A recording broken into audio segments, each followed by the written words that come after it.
My name is Andy, and this is the most magical podcast on earth. When I'm not on holiday at Walt Disney World, I'm planning a holiday to Disney. And when I'm not planning a holiday to Disney, I'm talking about Disney with other UK fans like me who make the trip to Orlando and the House of the Mouse. So if you too are daft for Donald, then this is the podcast for you. Or maybe you're the Disney novice, just thinking about maybe planning or replanning your first ever trip to Walt Disney World, and you think that you can see the Minions at Hollywood Studios. Well, then this really is the podcast for you. Every week, I'll be chatting to other Disney superfans from all around the UK to share their memories, their top tips and their magical stories. And this week, we talk to Emma, who shares the same favourite attraction as me for this reason. That you can sit down and that, you know, it's shaded. Also going to be answering some more of your Walt Disney World questions, getting a quick update from the parks, and more of your Disney Plus recommendations as well. And make sure you keep in touch with us. We are on Facebook, Twitter and Instagram at PodMagical. This is the most magical podcast on earth as part of the Secret Recordings Network on the weekend that the parks finally properly reopen with social distancing measures, with temperature checks, face masks have to be worn. We still can't go to America and there's still very high cases of coronavirus, especially in Florida. But the parks have reopened to a very small capacity. Judging from the pass holder previews over the last couple of days and cast member previews earlier on this week, it looks like the parks are very spacious. You get to see the new castle, which I like. Very sharp new colours on the castle. The way they are doing some of the character greetings is really cute as well. So, for example, the princesses are over by the railroad train station waving at people down Magic Kingdom. Some of the other characters as well are on some of the trolleys that go up and down Main Street, including some very rare characters. And you never know when they're going to appear. The Fab Five, Mickey and friends, have got their own cavalcade that really follows the parade route. So it goes from Frontierland all the way to the castle and then up Main Street, but you never know when it's going to happen. They're using the main float for the Mouse Go Dance It Dance party, so you'll get some of the characters on that. It just moves very slow through the parade route. You never know when it's going to happen, but you still get to see your favourite characters, maybe some rare characters. Social distancing measures in the queues for the attractions as well, but it all seems to go really well. From what I've seen on social media and some YouTube videos over the last couple of days, it's been all very respectful and people seem to be observing social distancing, so fingers crossed everything eventually will get back to normal. Magic Kingdom and Animal Kingdom open tomorrow. If you listen to this podcast today, it's out. Saturday is the day that they open, and then early next week for Epcot and Hollywood Studios. So we will see how that goes. We'll monitor all that over on our socials, of course. PodMagical, Facebook, Twitter, Instagram, same place to go. If you've got any questions, we'll try and do our best to answer a question every week on the podcast. Quick one this week from Jeff, who is a bit of a foodie. Where would you recommend staying, Andy, if you wanted to be nearest to Disney Springs? We like to use a lot of the restaurants. French Quarter is always very popular. If you want to stay at Disney, if you want to stay at Disney Resort, French Quarter or Riverside, because of course you can get the little boat that goes backwards and forwards straight to Disney Springs if you want to go there. Or maybe have a look at some of the non-Disney restaurants, so the Good Neighbour restaurants, which are literally across the road for Disney Springs. You can walk there. Any questions, drop me a message. Facebook, Twitter, Instagram. PodMagical is where we are. Same place to go if you've got any Disney Plus recommendations. Got a Disney Plus recommendation for you soon. And of course, it's the same place to go if you want to chat about Walt Disney World. We have a brand new podcast every Friday and a brand new guest with more memories. So let's chat to this week's guest. Time to chat Walt Disney World memories then with Emma, who's our guest this week. So tell me why you love Walt Disney World. You know, this is so magical. I know people say that it's a bit of a cliche, but it really is. I think part of it is the attention to detail, how detail orientated everything is. And my husband in particular wasn't particularly keen on going to Disney. When we went there, he absolutely loved it. And the reason he loved it is because there's no handwritten signs, there's no typed out closed signs, everything's branded, everything's perfect all of the time. So I really like that. But I also think there's something for everybody, like all members of the family. Now, it was 95 was the first time you went. It was. 1995. So what can you remember about that trip? What were the big attractions there? They had some of the bigger rides. So Hollywood Studios wasn't called that. It was called MGM Studios, I think, then. Many people still call it that, Emma. So they had the Tower of Terror, yeah. Which I didn't go on because I was too scared. I think they might have had a backlot... a backlot ride there as well, which I don't think is there anymore, is it? Oh, yeah, because that's now where Star Wars is. Yeah, actually, it's not where Star Wars is. It's where Toy Story Land is. That used to be the backlot tour. which I really liked, and so I'm kind of sad that's gone. But yes, Yeah, so it used to be able. They used to drive you on that thing, and you went past the cars. But I'm sure they used to have the Golden Girls' house. They drove you past the Golden Girls' house. Yes. I'm sure they did. Yes, I think you might be right. So that I really liked. Yeah, there was that, and then like Big Thunder Mountain, and all those were sort of there, but it wasn't. There weren't as many big rides as I think there are now. Yeah. So some things are still the same, but yeah, I'm sure there's a lot more that I haven't yet seen, and some things obviously in Paris that I've been to that are going to be in Walt Disney World. So have you been going to Paris recently just to get your fix? I've been 4 times recently because I have my daughter's got a complex heart condition and she hasn't been able to fly up until this year. Right. So we've driven to Paris 4 times in order to be able to go to Disney. She thinks people go to Disney all of the time. So she asks regularly, "Are we going to go to Disney soon?" Like as if that's a thing that happens to people. They go all the time. Well, the thing is, Emma, a lot of people listening to this podcast now It's true. It's true. But she does. I think once a year is a lot. Yeah, well, up till this year, obviously. Well, yes. Talking about this year, actually. So you were supposed to go a few months ago. We were supposed to go in May. This was going to be our first sort of America trip with her. This is our big first long haul holiday that we planned for a whole year. But yes, it's been cancelled due to coronavirus. So Yeah, so you would have been back now then. You say you were supposed to go in May. yeah, so would have been back on the 28th of May. And although on the day we were supposed to go, I was really sad. On the day we were going to come back, I was kind of happy that we've still got it to come. So you've rearranged it for next year? Yeah, so we're going to go pretty much the same time next year because that suited us in terms of time. Yeah, and where will you be staying? What kind of plan did you get? So we're staying at Animal Kingdom Lodge. Oh, beautiful. Which has been my dream since I saw a picture in a magazine many years ago when it very first was built. And I've always wanted to stay there. And I think it's one of the better price deluxes. So the price was right and everything was right. And I was like, this may be the only time we're going to go to stay there. But so let's just do it for our first time and it'd be amazing. Yeah, and you've got all this planning to do now then. So much. I've already planned. I planned for a whole year and now I'm going to plan for another whole year. Are you going to be changing your plans from what you originally had? Because I'm guessing you would have done everything like dining reservations and fast passes. I'm guessing all that would have been done. Yeah, I did everything. Well, fast passes were just about the time that it looked like we probably weren't going to make it, but I did them anyway. Yeah. Just in case.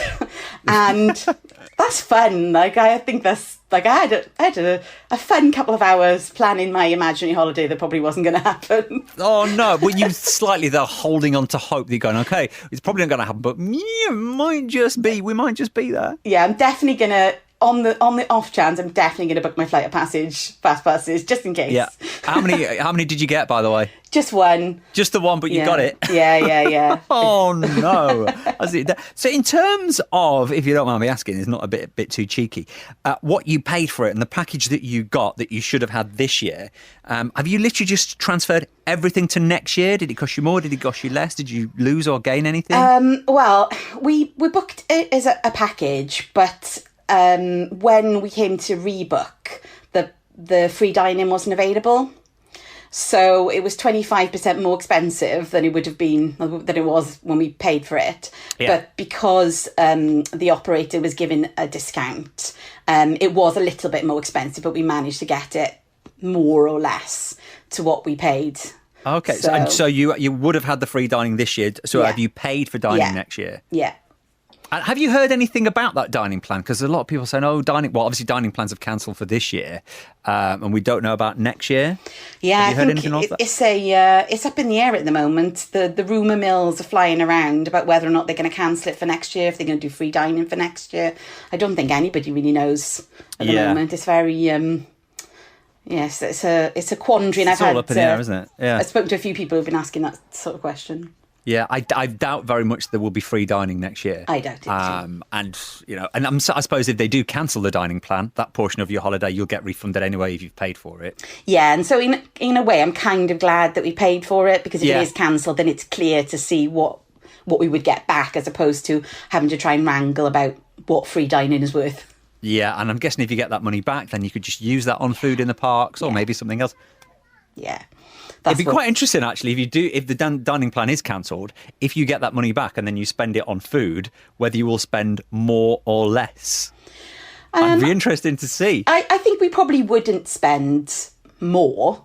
I think we were booking it more for convenience and because it would force us to eat at... Not force us for the wrong word, but encourage us to eat at lots of different places. Whereas I think if we were paying at Pocket, we might go, we won't bother. We won't bother going there. So I'm guessing your dining reservations you would have done last year then for this year that didn't happen. Yeah. So which restaurant out of all of them were you most looking forward to going to? The first reservation we had was for Tusca House for breakfast on our very first day. Character breakfast. Yeah, and that was the one that I was most looking forward to, I think. Yeah. But also Animal Kingdom Lodge, the dining there sounds amazing. And we booked all of the restaurants there, Boma, Chico and Sonar. Sonar for the bread service. I got a top tip for next year when you go for the bread service, if you still got the dining plan. Is there 3 of you going? Yeah. Okay. Don't have dessert, but ask your waiter or waitress, the server, ask them if you can swap your dessert for the bread service to start with. We did that last year, myself and my partner. So instead of having the 2 desserts, they said you can have the bread service, but it's equivalent of 2 desserts. So if you're very nice to them, see if they can do that because it's well worth it. That sounds like a great plan. Although I am gluten-free, but I do think they do a gluten-free version from what I've read. We had a guest not long ago who was gluten-free, so maybe we'll rewind and we'll listen back to that. But definitely, and make sure you get a reservation during daylight hours for Sonar, because obviously you've got the animals outside. Yeah, definitely. We probably wouldn't be too late anyway, because with a then 7-year-old, she won't be staying up too late. Now, I know that you said that your daughter's got some particularly special needs, so I want to talk more about that and the requirements she needs when it comes to planning a holiday to Walt Disney World. More memories and stories from Emma in a moment. After a quick Disney Plus recommendation, if you've been trawling through for the last 3 months since it launched, you've been on furlough, you have completed Disney Plus. Is there something that you found that either makes you feel like you're at Disney or just something that nobody's mentioned? And maybe a show that we didn't even think about watching? Obviously, there's the obvious Imagineering story and Mandalorian and things like that. Have you been watching Hamilton last week, the Broadway musical, which should have been on at cinemas? Luckily, we get to see it on Disney Plus. Instead, it was just brilliant. Also, Frozen 2 launched on Disney Plus last week. And we have a Frozen recommendation for Ben, who's given us a Disney Plus tip this week. It's not Frozen 2 or the original Frozen. It's actually the making of Frozen, says Ben. He said, I kind of just stumbled around this. It's not a one-off episode. It's a full series. 6 parts on how they made the film. It comes to dealing with the characters and the animation and making the music. He said it is enthralling and it just makes you appreciate how much detail Disney go through for everything that they do. So if you love Disney, if you love Disney animation, if you love Frozen 2, then on Disney Plus, have a look at the making of Frozen 2. Thank you for your suggestion, Ben. Anything you found on Disney Plus that maybe we should be talking about, maybe we've not mentioned, what should we be watching? Let me know. Facebook, Twitter, Instagram, we are at PodMagical. You can also send me a message if you love talking about Walt Disney World, which is what Emma has done, which is why she's on the podcast. Don't forget, we've got a brand new guest every Friday. And Emma, we've not actually even talking about some of your favourite attractions at Walt Disney World. So what would you say your favourite ride or parade is? What's your favourite attraction? I'm not sure if this is controversial or what. I've heard a few people say it, but genuinely my favourite ride is People Mover. Yes! It's underrated. It's such a great ride. There's very rarely a queue for it. And you just sit on and just go around Tomorrowland. And I love it. I'm with you on that. What is it for you about People Mover, Emma? I think I like seeing the back workings of things. So the fact that you sort of get a bit of a sort of a behind the scenes peek as you move around, I really like that, and that you can sit down and that it's shaded. Yeah. all of those things. And if you're lucky, fingers crossed, you might get to go through Space Mountain when the lights are on. I would love that. I mean, I would love to be stuck on a ride, not Space Mountain, but something more sedate, because I would just love to be able to see the back, the back areas and the inside areas. I would love that. Well, People Mover, when Space Mountain's down, the light, because it goes through Space Mountain, but the lights will be on. So the great thing to do is if you look on the My Disney Experience when you're there, if you see that Space Mountain is down, that's the time to go on People Mover, because you probably see the lights on. Yeah, I'm on it.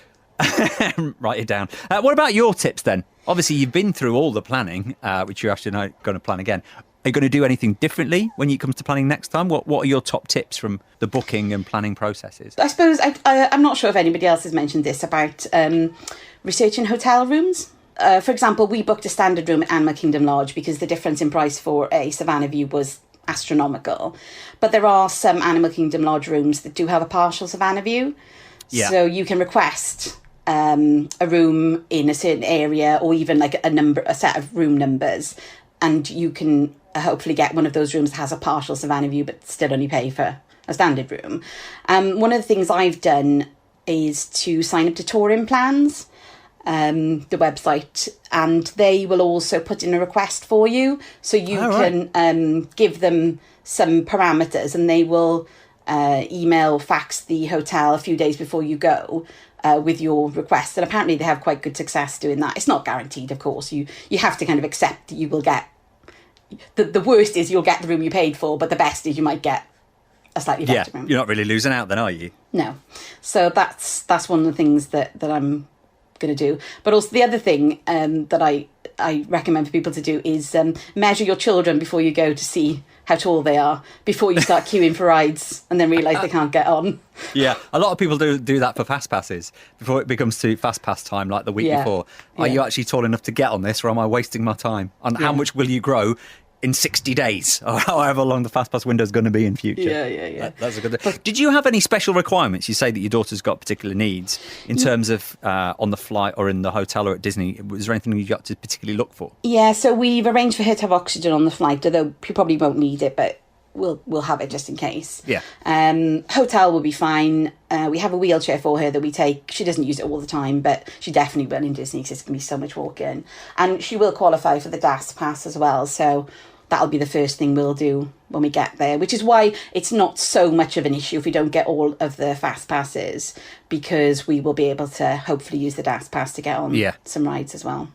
And you're in a great resort as well if you just want a day of going, do you know what, we're just going to stay here. We'll nip down to quick service, we'll bring some food up, we'll sit on the balcony. That's why we chose that hotel, is because it's got a lovely pool. It's got 2 lovely pools. And it's got enough there that we could stay there for a day, and there's light entertainment that would keep her amused, but we wouldn't necessarily have to do a full park day in order for her to have like a nice time.